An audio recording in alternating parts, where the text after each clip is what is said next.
কাজ করব না বসে খাবো, কাজ করব না বসে খাবো এ করলে তো হবে না, আপনাকে কাজ করেই খেতে হবে।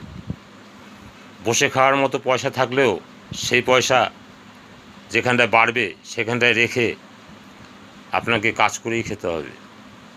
প্রত্যেক দিন এমনভাবে চলতে হবে, প্রত্যেক দিনের আহার, প্রত্যেক দুদিনের আহার আপনি যাতে একদিনে সঞ্চয় করতে পারেন সেরকমভাবে আপনাকে কাজটা করতে হবে। কাজ করলাম আর করলাম, মাথা মুন্ডু নেই, ওটা করলে হবে না। এমন কর্ম করতে হবে যে কর্মে আপনার একদিনের কর্মে 3 দিন চলে যাবে। তাহলে যদি মধ্যে একদিন বসেন তাহলে অসুবিধা নেই। তাই সেইভাবে কর্ম করুন, সেইভাবে কর্ম ধরুন। প্রথমে একটু কষ্ট হবে, কিন্তু পরে গা সওয়া হয়ে যাবে।